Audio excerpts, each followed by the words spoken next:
Hi guys, welcome back to Code Master Coach, your medical coding tutor. Guys, today we're continuing our review of the 2024 ICD-10-CM official coding guidelines. So if you have not been following along, go back, review parts 1 through 10. Today we are doing chapter 9 in the official coding guidelines, which is it's actually part 11 for my review. So in chapter 9, it's on diseases of the circulatory system. We're between categories I00 through I99. We're talking about hypertension. And it says the classification presumes a causal relationship between hypertension and heart involvement and between hypertension and kidney involvement, as the two conditions are linked by the term with in the alphabetic index. These conditions should be coded as related, even in the absence of provider documentation explicitly linking them, unless the documentation clearly states the conditions are unrelated. So here it's just telling you, think about it. With hypertension, what is hypertension? I did define it. Hypertension or high blood pressure is when the pressure in your blood vessels is too high. It is common but can be serious if not treated. People with high blood pressure may not feel symptoms. The only way to know is to get your blood pressure checked. So again, your guidelines tell you that with hypertension, think about it, you've got a small vein, you've got this big pressure of blood coming, trying to get through those veins, those vessels. Too much pressure is coming into those vessels when you have a patient has hypertension, which can lead to other effects in the body. And they're saying kidney disease, heart disease, all of these are impacted by your hypertension or by your elevated blood pressure. So that's what hypertension does, and it can lead to. For hypertension and conditions not specifically linked by relational terms such as with, associated with, or due to in the classification, provider documentation must link the conditions in order to code them as related. But understand the guideline says that it is already presumed to be a causal relationship between the heart and kidneys with hypertension. All right, let me make sure I covered everything I want to cover. So it tells me go right on into hypertension guidelines and then hypertension on your alphabetic index. So let's look at your alphabetic index. And I made a copy of it here. Notice the main term, hypertension, starts right in here. But look all with heart involvement, cardiorenal. Then it comes over to the middle column, crises, gestational, heart disease, kidney, pulmonary. We're going to talk about all of this, resistant, secondary, and even transient. We're even going to talk about hypertensive urgency in just a minute. Okay, so let's keep going. Hypertension with heart disease. Let's look at number 1.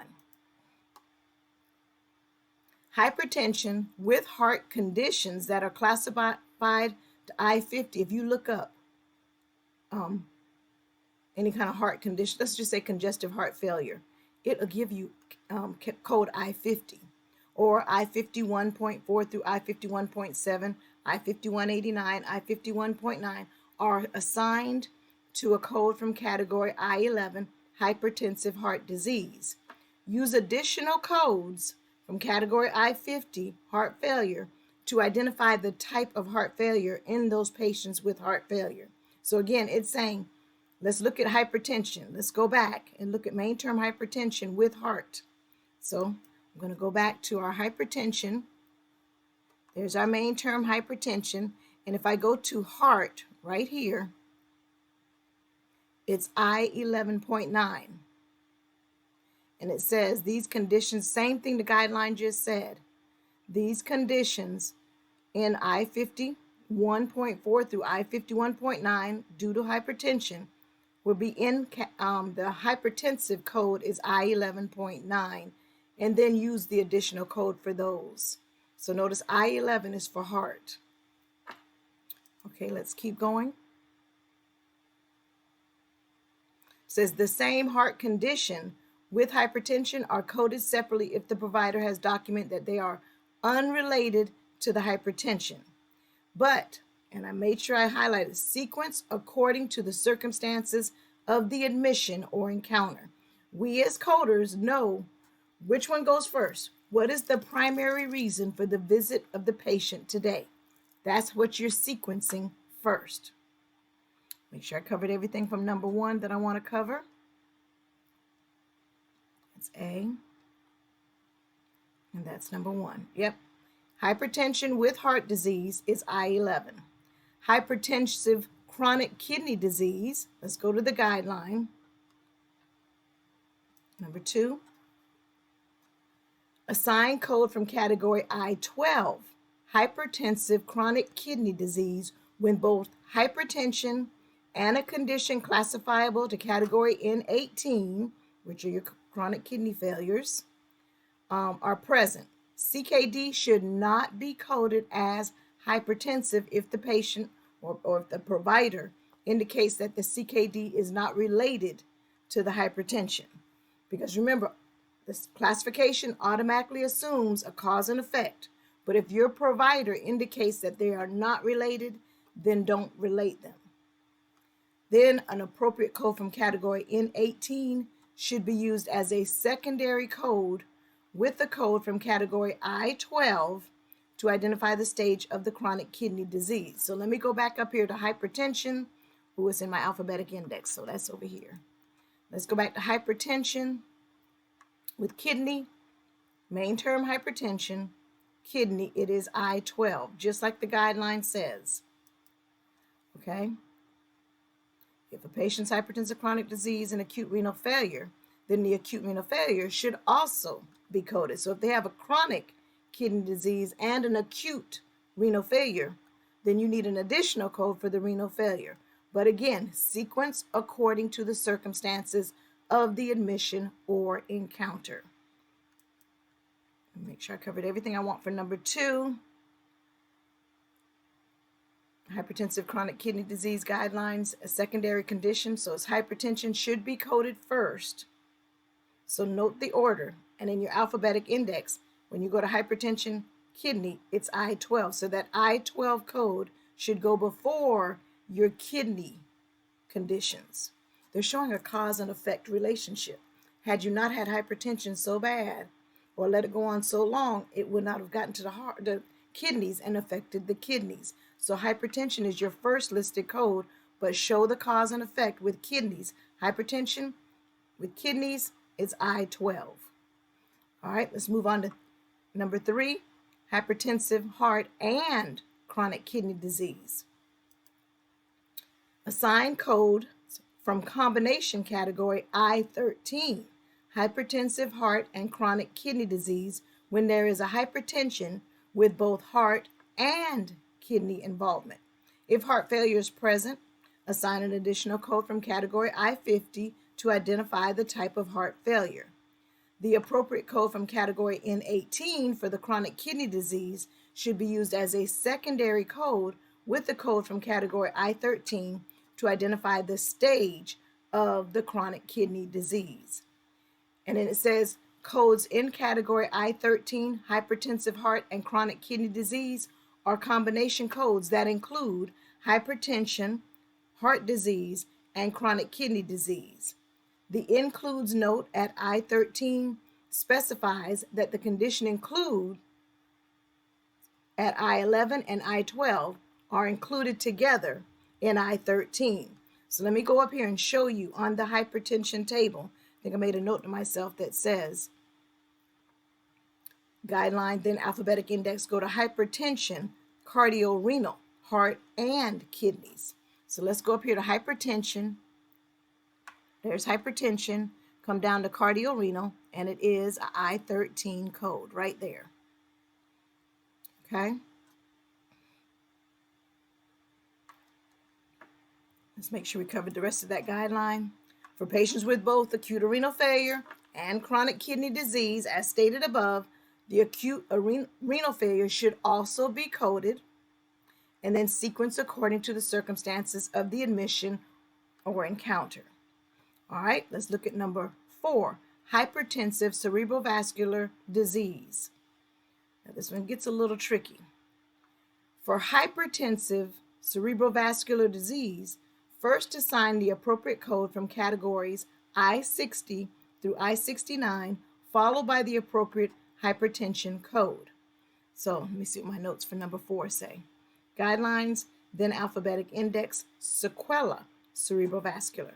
So if I look up main term sequela, because when you have this hypertensive cerebrovascular disease, then when you're going under main term sequela disease cerebrovascular, it's the I-69 right there. Notice the infarction cerebral I-69 right there. So if it's hypertensive retinopathy, let's go to the guideline on that one. Number 5.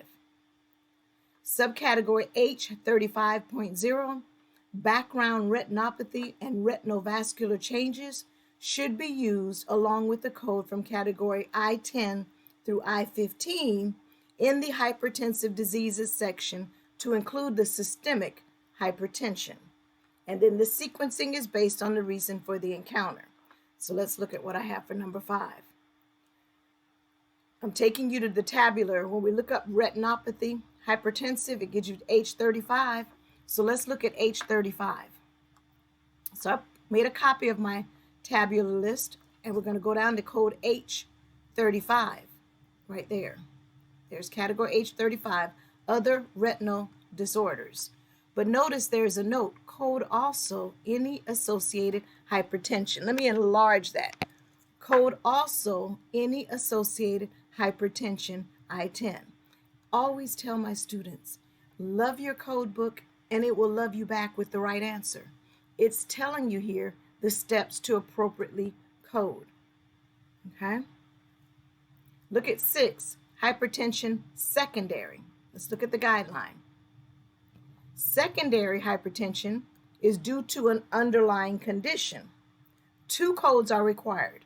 One to identify the underlying etiology, and one from category I-15 to identify the hypertension. And of course, sequence the codes is determined by the reason for the admission or encounter again. So I've got a note here that says, due to any underlying condition. So when you have hypertension due to something else, it's telling you to code that something else first, and then go to your hypertension table and identify secondary. So if I go back to the alphabetic index on hypertension, and I look up the term secondary, let me go back here to hypertension, main term hypertension, and we go over here to subterm secondary, there it is, I-15, just like your guideline says. Main term hypertension, subterm secondary, it's I-15. Okay, just right there. All right, it's number 7, hypertension transient. Let's look at my number 7. Go back.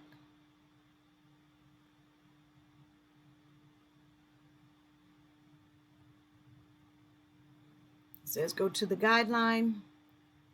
Okay, so let's go there. Transient hypertension. Assign code R03.0, elevated blood pressure reading without a diagnosis of hypertension unless patient has an established diagnosis of hypertension.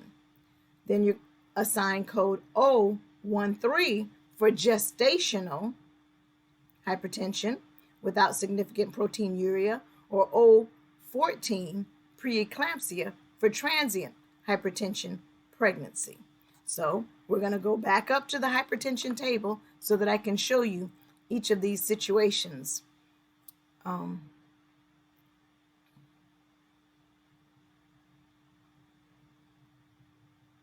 We're down to number 7. Let me go up here to hypertension.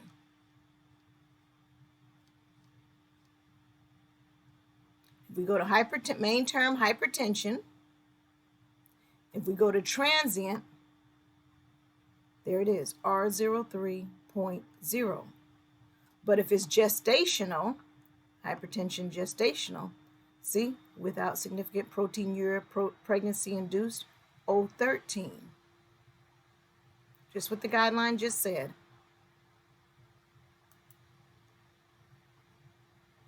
Because a transient hypertension just means you're in today, and oh, by the way, your blood pressure is elevated. But if you've already got an established diagnosis of hypertension, then fine, you can code that established diagnosis of hypertension. But if today it's just elevated, it's not a true hypertension. All right, let's go back to my outline. That's number 7.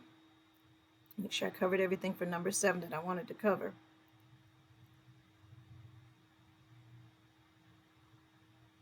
Yeah, R030 and hypertension gestational.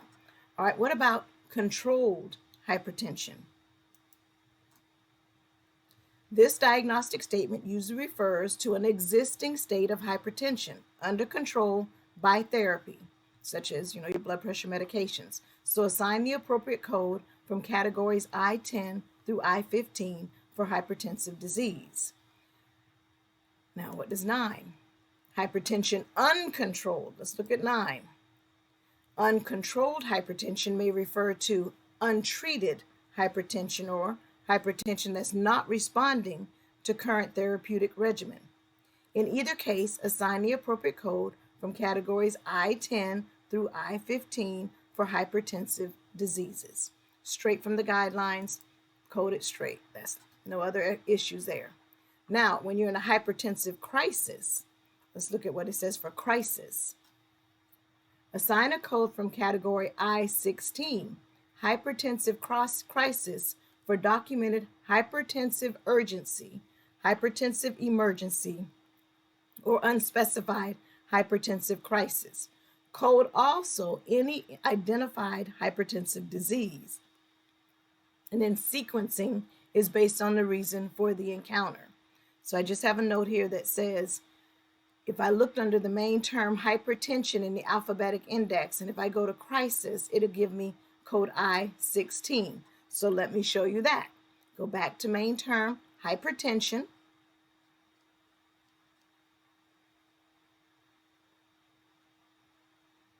In my alphabetic index. And if I go down here to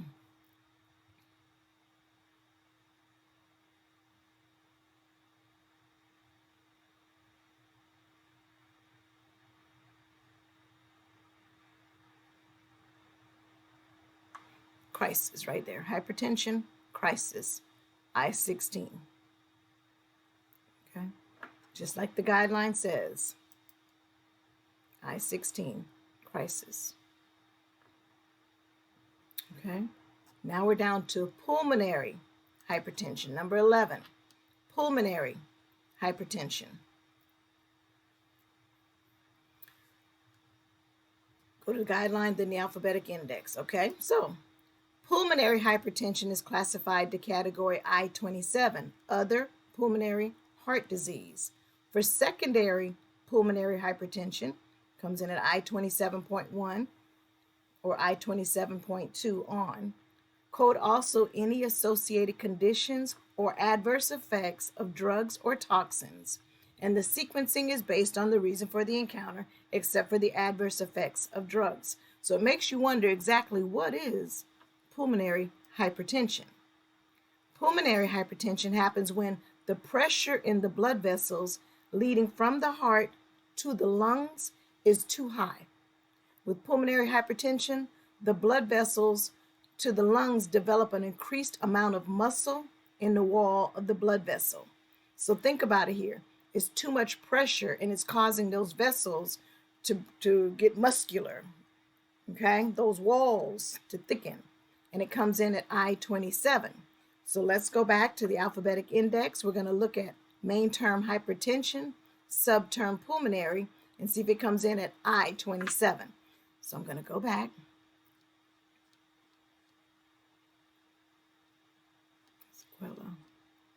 Hypertension.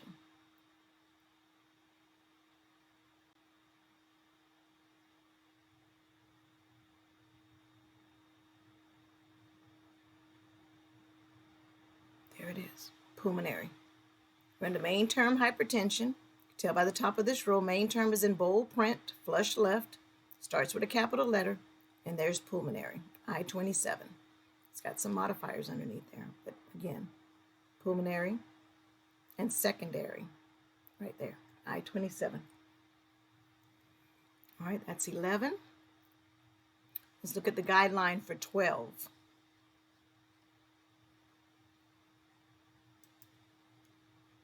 Hypertension resistant. Resistant hypertension refers to blood pressure of a patient with hypertension that remains above goal in spite of the use of antihypertensive medications. It says assign code I1A0, resistant hypertension, as an additional code when an apparent treatment-resistant hypertension or treatment-resistant hypertension or true resistant hypertension is documented by the provider, and a code for the specific type of existing hypertension is sequenced first if known. So let's look at what my guideline says. Let's look at hypertension resistant. So back to our alphabetic index, main term hypertension, subterm resistant, resistant,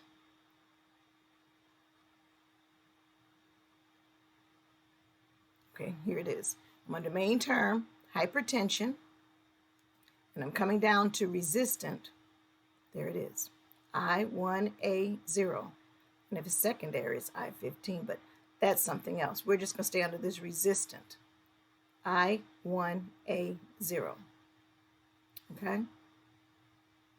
Just like the guideline said. And let's go back to 12. That was 12. Now it goes into a B, atherosclerotic coronary artery disease and angina.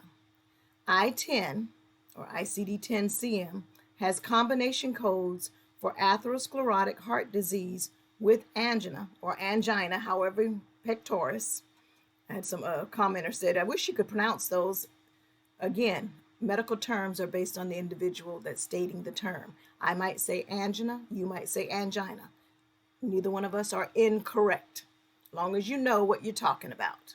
The subcategories for these codes are I-25.11, atherosclerotic heart disease of native coronary artery with angina pectoris, and I-25.7, atherosclerosis of coronary artery bypass graft and coronary artery of transplanted heart with angina pectoris. So it says, when using one of these combination codes, it is not necessary to use an additional code for the angina pectoris. There's a causal relationship that can be assumed in a patient with both atherosclerosis and angina pectoris unless the documentation indicates that the angina is due to something other than the atherosclerosis.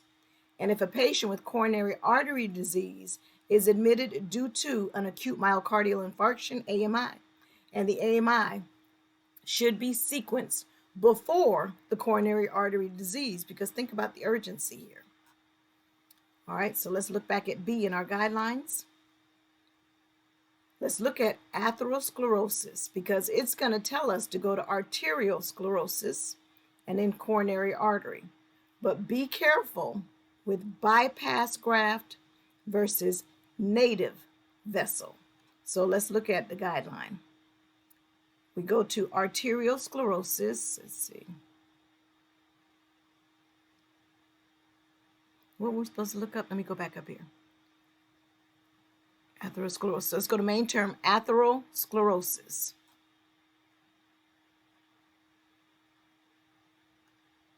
Right there. Atherosclerosis. It says coronary artery with angina. See, arterial sclerosis. This is where I always tell my students, again, if you love on these code books, look, it's telling you where to go. It's saying, and you know that's a main term because it starts with a capital A. It's saying, come from under atherosclerosis and go to, if it's coronary artery with angina pectoris, go to arterial sclerosis, coronary artery. So it's telling you where to go. So if I go to main term, arterial sclerosis, there's arterial sclerosis, and there it is, coronary, I-25. But I told you be careful with, watch the indentation levels. Coronary has bypass, and everything under here pertains to the bypassed artery, not the native. Here's native. And you could tell because see how native, I wonder if I can line them up. I can't. I can show you over here. See how bypass and native are at the same indentation level? So anything under bypass applies to bypass graft, and anything under the native applies to the native coronary artery. So you got to be careful with these indentation levels. And I love this in the AAPC's ICD-10 book. These yellow lines, when it first came out, I was like, what is the purpose of these yellow lines? But see how you can see the indentation? Main term arteriosclerosis, subterm coronary, subterm bypass, sub, and see how it's, as long as it's indented in underneath, then anything under here applies to angina. And then with ischemic is still under bypass. So watch your indentation levels here. Okay. And I'm trying to think. And what I would teach my students is this artery has already had work done. This is your native. This is a bypass one graft. This is the actual artery you were born with. All right, so now we're down to C, intraoperative and post-procedural cerebrovascular accident. It says go to the guidelines. All right, so let's look at C. Medical record documentation should clearly specify the cause and effect relationship between the medical intervention and the cerebrovascular accident in order to assign a code for intraoperative or post-procedural cerebrovascular accident. Proper code assignment depends on whether it was an infarction or hemorrhage and whether it occurred intraoperatively or postoperatively, during surgery or after. If it was a cerebral hemorrhage, code assignment depends on the type of procedure performed. So let's see what my guideline says for C. And so I made a note. What is the difference between a cerebral infarction and a cerebral hemorrhage? The main difference between the two types of strokes is the underlying cause of the brain damage. In ischemic stroke, the damage is caused by a lack of blood supply, while in a hemorrhagic stroke is caused by bleeding into the brain tissue. So I hope that helped make some of this make sense as we're getting ready to go into sequelas. If I ask you what is a sequela, can you tell me what a sequela is? It's the result of. Okay? Category I-69, sequela of a cerebrovascular disease. It's the result of what has been left. Category I-69 is used to indicate conditions classifiable to categories I-60 through I-67 as the cause of the sequela, or in this case, it's a neurological deficit, themselves classified elsewhere. These late effects include neurological deficits that persist after the initial onset of the condition classifiable to category I-60 through I-67. The neurological deficits caused by these cerebrovascular disease may be present from the onset or may arise at any time after the onset of the condition classifiable to categories I-60 through I-67. Codes from category I-69, which are the sequela or the late effects of the cerebrovascular disease that specify hemiplegia, hemiparesis, and monoplegia, identify whether the dominant or non-dominant side is affected. Should the affected side be documented but not specified as dominant or non-dominant, and it goes back to that rule we had studied before in a previous part of the same guidelines, and the classification does not indicate a default, code selection is as follows. Assume everybody is, in coach's words, assume everybody is a right-hand individual, therefore right hand is dominant. However, if this patient is known to be a left-handed individual, then their left hand is dominant. If it specifies their right hand is dominant, right is dominant. If it specifies left is dominant, left is dominant. If it does not specify, then the right is considered dominant. And if they say it's on the left side, then we'd code it as non-dominant. So I hope I don't confuse you there.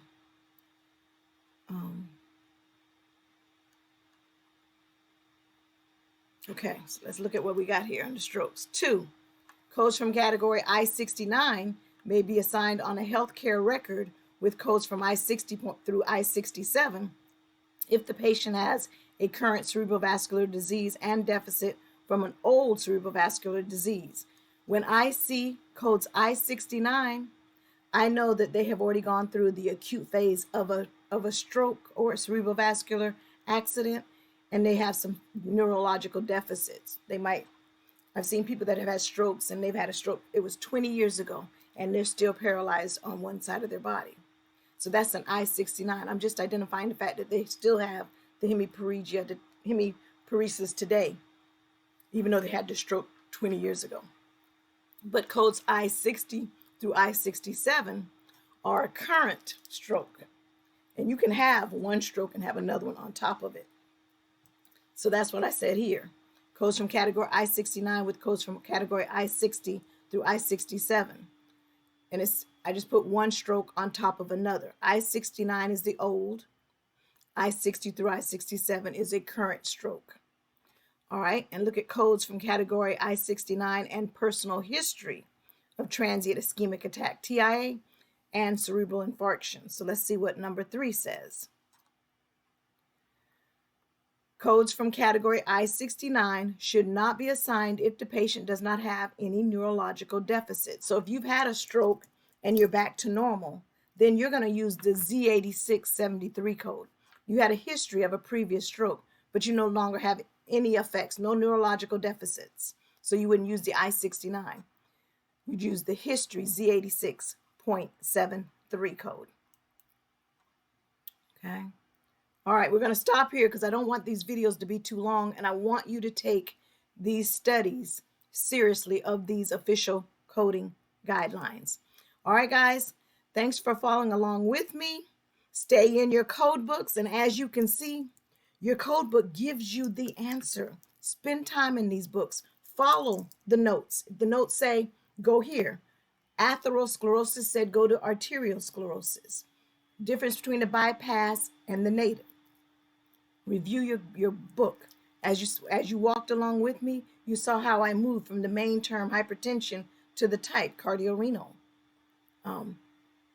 or just heart, or just chronic kidney disease. So love your code books. That's my number one saying. Love your code book, and it will love you back with the right answer if you use it correctly. Stay tuned, guys. I'll be back with part 2 of this same chapter 9.